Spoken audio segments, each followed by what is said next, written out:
She filed a formal complaint against my truck. She photographed my license plate. She emailed the entire HOA board demanding a fine, a lien, and even towing over a truck that was parked legally in my own driveway for less than 24 hours. But what this HOA Karen didn't expect was that her little crusade would blow up in her face because the entire neighborhood, people I barely even knew, showed up to defend me. By the end of this story, she wasn't the one issuing threats anymore. She was the one being investigated. If you love HOA horror stories, neighbor drama, and karma that hits exactly where it hurts, stay until the end, because this one has a twist nobody saw coming. Hit subscribe right now before we get into it, because HOA Conflicts drop stories like this every single week, and you do not want to miss what happens next. Want to start by saying I'm not a confrontational person. I pay my HOA dues on time, I keep my lawn mowed, and I've never once gotten a violation notice in the 4 years I've lived in this neighborhood. So when I tell you that one woman, let's just call her Martha, because that is basically the unofficial HOA Karen name, at this point decided to make my truck her personal mission, you need to understand that I did absolutely nothing to provoke this. It started on a random Tuesday evening.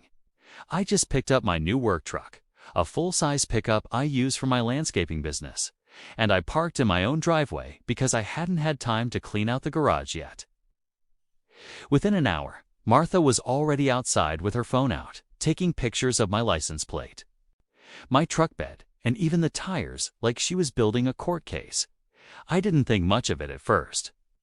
I figured maybe she was just curious about the new vehicle. I was wrong. The next morning, I got an email, not from the HOA management company, not from a board president, from Martha herself, who apparently appointed herself head of neighborhood standards enforcement, a position that does not exist anywhere in our actual HOA bylaws.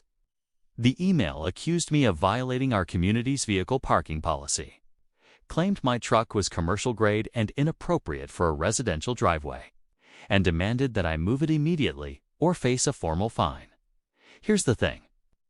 I had already read our HOA's covenants front to back when I bought the house because I am exactly that kind of person. Our rules do restrict overnight parking of commercial vehicles with visible business signage or equipment racks on the street.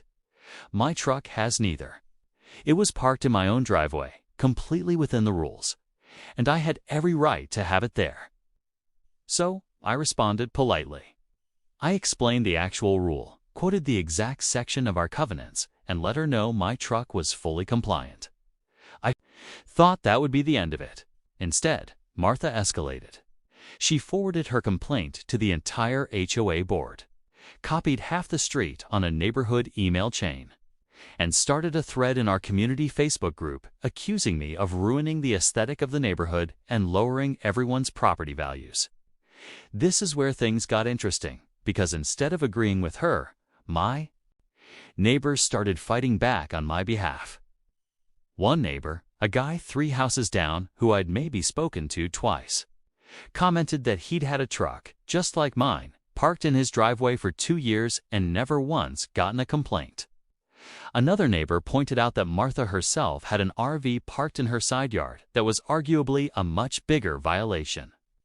Within an hour, the thread had over 40 comments, and almost every single one was defending me and calling out Martha for selectively enforcing rules against people she simply didn't like.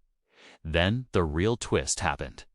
Someone in the neighborhood, who apparently keeps very detailed records out of pure spite from a previous run-in with Martha, posted screenshots showing that Martha had filed 11 separate complaints against 6 different households over the past 2 years, almost all of them factually incorrect, and almost all of them targeting newer residents or people who hadn't joined her side of a previous community dispute.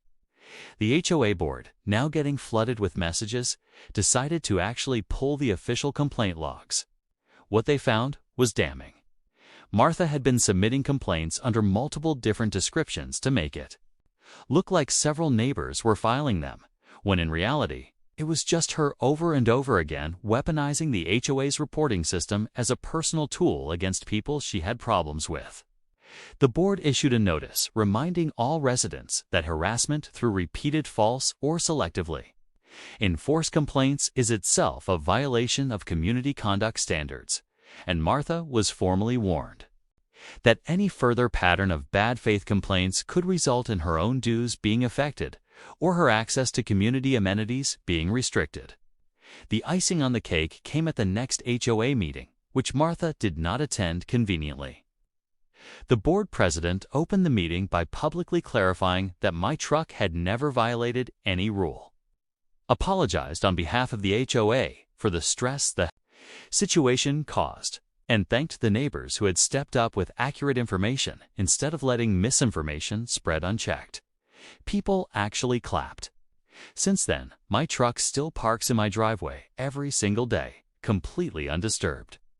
Martha, on the other hand, has gone noticeably quiet in the neighborhood group, and I genuinely have not seen her file a single complaint since. A few neighbors I never used to talk to now wave when they see me, and one even joked that I should run for the HOA board myself next election just to keep people like Martha in check.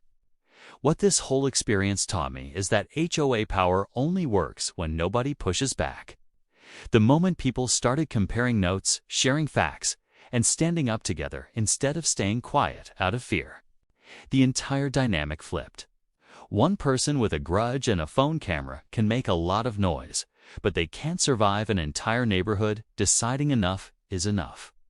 If you've ever dealt with an HOA Karen, a neighbor who weaponizes rules, or a complaint that turned out to be completely baseless, drop your story in the comments because I read every single one and some of the best episodes on this channel come straight from you.